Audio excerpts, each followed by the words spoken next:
Yes, thank you so much for the opportunity to speak, and good afternoon to everyone. So thank you so much for the opportunity to present once again at the Vatican Youth Symposium, as Tara just mentioned. It's been 7 years since my last time at the beautiful Casina Pio Corto. It's an honor to return, and also a high compliment that you still consider me a youth all these years later.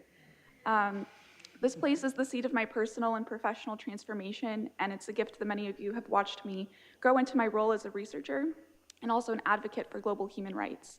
About half, if not more, of the friendships I've made in my adult life have come from this room, as I've attended here 3 times before. And I hope that many more friendships come out of this week's convenings. It's already been so nice to meet many of you over lunch and to see that you share many of the ideals and values embodied in Laudato Si. I stand before you today as a PhD student at Bocconi University in Milan, Italy, having graduated from Emory University and the LSE since the last time you saw me, as well as undergone a lot of other adventures around the world. But today I want to focus my speech on research from my master's degree at the LSE in European and International Public Policy, which focused on public policy solutions to human trafficking in Europe.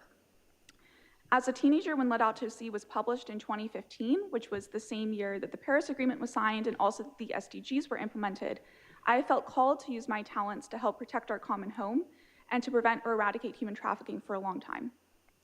Those 2 guiding aims are what first led me here in 2016 at the age of 18, and what inspired me after the Vatican Youth Symposium to then join Red Light at Emory, a student organization I eventually co-led, which provided mental health resources to sex trafficking survivors and implemented trafficking prevention efforts in the greater Atlanta area.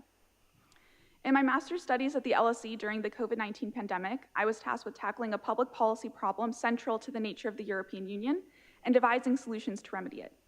As a longtime student of European politics and someone who had worked for a long time as an advocate against human trafficking, I had always wondered how Schengen's open borders could be either preventing or worsening the spread of human trafficking in its various forms. Trafficking for the purpose of sexual exploitation, trafficking for the purpose of labor exploitation, trafficking for the purpose of organ harvesting or forced begging or forced marriage, etc. There are many forms of modern slavery. I decided to make this the center of my master's thesis and threw myself into understanding the context of human trafficking across each of the 27 EU member states. It was the COVID-19 pandemic and London lockdown after all, so I'd had lots of copious amounts of free time to look at the hard data for each member state. And in doing so, I quickly realized that the trafficking victimization data that was recommended to us by the ministries themselves did not fully align with the annual reporting statistics that were coming from the ILO, the UNODC, and even occasional UN monitoring databases that were reported. Again, with lots of free time and an ethos to remedy the data inconsistencies, I then undertook efforts to contact ministries and agencies in each EU member state and to reconstruct my own annual trafficking victimization statistics, going back to the year 2000, which was the year that the Palermo Protocol was signed at the UN. This was time-consuming and tedious work, but also one that created new friendships, much like the Vatican Youth Symposium has been in the past.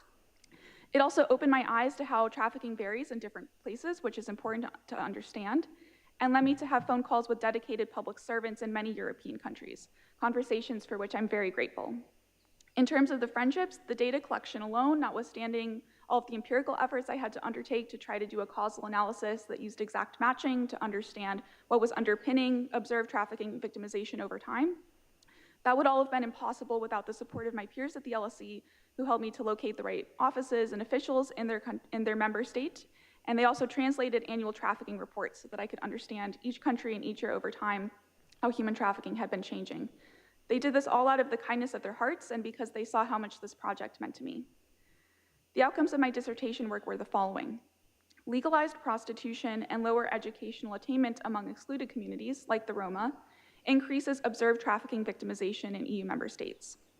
The open borders between EU countries also means that public policies which can encourage trafficking in one state might spill over into other EU member states, complicating domestic efforts to stymie modern slavery, but also providing impetus for cross-national work to resolve trafficking, which is truly the only way to do it. As a cross-border and transnational issue, only cooperation between states makes ending human trafficking possible. A subsequent qualitative survey that I sent to NGOs, ministries, task forces, and the Council of Europe, not the one in Brussels, but the one in Strasbourg, also revealed a wide divergence in perspectives and policy preferences by agency and European region. Different opinions which can strengthen policy responses, but in the short term can also hinder cooperation. Outside of the practical research lessons from my experiences working as an advocate and a scholar on issues of human trafficking, I have learned a lot about youth engagement with national and global issues in my work across the world and also previously with SDSN Youth. Therefore, my first recommendation to youth is don't stay attached to youth convenings. Again, if you still consider me a youth, we as youth can and should join the adult table as early as possible. As has been echoed by others here today, there's no reason why someone who's 35 or 26 or 18 should have their experience only perceived as valuable due to the inherent good or novelty of their age. Their perspectives can and should be considered at regular and most expansive decision-making tables and bodies in the world. No other generation has accepted being relegated to a separate space or to having separate influence, and neither should Gen Z or Gen Alpha. My second recommendation is to not be afraid to dig deep on empirical and normative issues and to look at data and resources in new ways. If I hadn't have looked at the hard numbers and where they were coming from on human trafficking, I may have continued the field's practice to use reported victim statistics without looking at how comparable they are between states and for cross-country analyses. This could have led me to the wrong conclusions on causal analysis in which specific public policies are increasing human trafficking that's observed in the EU. And finally, youth must remember that faith, either spiritual or mental or emotional, must guide their work. For it is only with faith that we have the courage to make the hard decisions and to try to shine a light in the darkest of places and times, something which many of us are experiencing in these current times because of the nature of our work and how society is changing.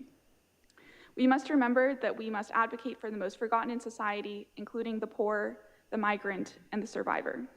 To conclude, in the words of William Blake, we must remember that where mercy, love, and pity dwell, there God is dwelling too. Thank you.